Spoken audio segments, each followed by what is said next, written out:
तो आज हम जिस किताब पर बात कर रहे हैं उसका नाम शायद सबने सुना ही होगा। हार्पर ली की क्लासिक है ये, टू किल अ मॉकिंगबर्ड। हाँ बिल्कुल। और 1930 के दशक के अलाबामा की कहानी है ना, और छपी थी 1960 में। सही।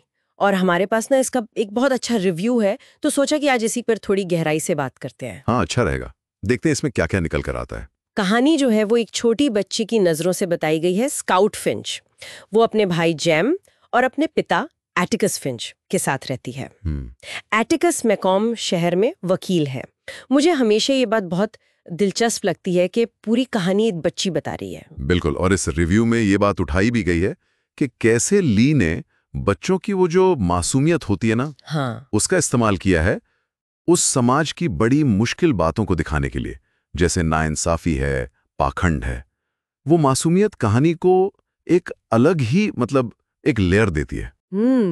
सही कहा।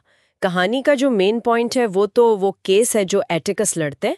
हाँ, टॉम रॉबिन्सन वाला केस। हाँ, टॉम रॉबिन्सन, एक अश्वेत व्यक्ति जिस पर एक श्वेत महिला से बलात्कार का झूठा इल्जाम लगा है।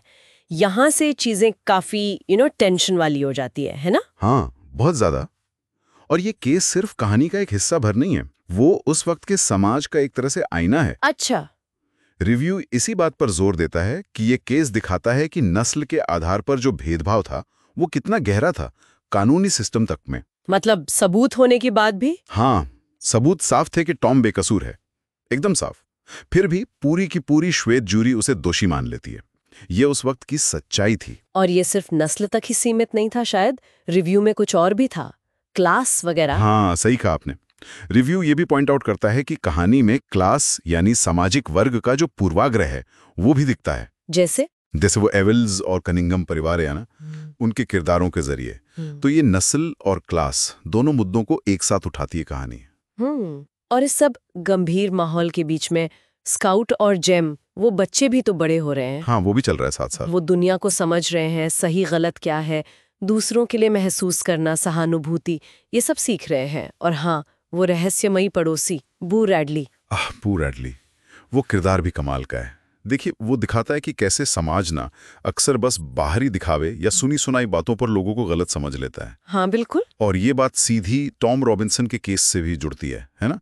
दोनों को लोग बिना जाने ही जज करते हैं। सही। और यहीं पे एटिकस की वो मशहूर लाइन याद आती है। कौन सी? आप किसी इंसान को तब तक सही मायने में नहीं समझ सकते जब तक आप चीजों को उसके नजरिए से ना देखें। हाँ, जब तक आप उसकी खाल में उतरकर उसमें घूमे नहीं। बिल्कुल।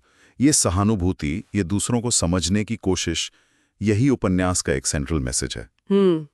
एटिकस का किरदार तो मतलब ईमानदारी और हिम्मत का सिंबल बन गया एक तरह से। हाँ बिल्कुल। और स्काउट की जो आवाज है, उसकी जो मासूमियत भरी नजर है, वो कहानी को बहुत ताजगी देती है। और हार्पर ली का लिखने का अंदाज भी बहुत खास है। भाषा आसान है, पर उसमें एक काव्यात्मकता है। और उस इलाके की जो बोली है ना, दक्षिणी बोली, हाँ, उसका असर दिखता है। हाँ, उसका फील आता है। और ये किताब छपी कब? 1960s में, जब अमेरिका में नागरिक अधिकार आंदोलन एकदम पीक पर था। अच्छा, हाँ। तो भले ही कहानी 1930s के दशक की है, पर उसके जो मुद्दे थे, नस्लवाद, नाइंसाफी, वो उस वक्त के माहौल से बहुत ज्यादा जुड़े हुए थे। तभी तो इतनी पॉपुलर हुई और पुलित्जर प्राइज भी मिला इसे। लेकिन क्या आज भी सब इसे वैसे ही देखते हैं? रिव्यू में कुछ आलोचना का भी जिक्र था, है ना? हाँ, ये एक जरूरी बात है। रिव्यू में ये जिक्र है कि कुछ आज के पाठक या आलोचक इसकी आलोचना भी करते हैं। किस तरह की आलोचना? एक नजरिए से इसे कभी-कभी वाइट सेवियर नैरेटिव कहा जाता है। वाइट सेवियर मतलब ऐसी कहानी जिसमें लगता है कि जो अश्वेत किरदार मुश्किल में हैं, उन्हें बचाने वाला, उनका हीरो एक श्वेत व्यक्ति ही है। और शायद जो अश्वेत किरदार हैं, उनका अपना पक्ष, उनकी अपनी आवाज उतनी मजबूत नहीं दिखती। अच्छा, ये एक अलग नजरिया है। हाँ, और ये दिखाता है कि वक्त के साथ हम क्लासिक किताबों को भी कैसे अलग-अलग तरह से देखते हैं, परखते हैं, जो उस वक्त शायद उतना नहीं सोचा गया होगा। तो कुल मिलाकर इस रिव्यू से और हमारी बातचीत से क्या निचोड़ निकलता है? निचोड़ तो यही है कि ये किताब आज भी बहुत रेलेवेंट है। नस्लीय नाइंसाफी, नैतिक साहस और सबसे जरूरी, दूसरों को समझने की जरूरत, ये सबक आज भी उतने ही जरूरी हैं। ये हमें सोचने पर मजबूर करती है। बिल्कुल। जैसे वो मिस मॉडी कहती हैं, मॉकिंग बर्ड सिर्फ हमारे आनंद के लिए संगीत बनाते हैं, इसलिए मॉकिंग बर्ड को मारना पाप है। हाँ, वो मासूमियत, वो अच्छाई, उसे बचाने की बात। सही कहा। और अंत में एक विचार छोड़ा जा सकता है जो एटिकस के ही एक और कथन से जुड़ा है। कौन सा? एटिकस कहते हैं, एकमात्र चीज जो बहुमत के नियम का पालन नहीं करती वो है व्यक्ति की अंतरात्मा। बहुत गहरी बात है। हाँ, तो आज की दुनिया में जहां सोशल प्रेशर इतना ज्यादा है, ग्रुप थिंकिंग हावी रहती है, वहां अपनी अंतरात्मा की आवाज सुनना, उसके हिसाब से चलना, ये बैलेंस कैसे बनाया जाए, इस सवाल पर ये उपन्यास हमें आज भी सोचने के लिए छोड़ जाता है।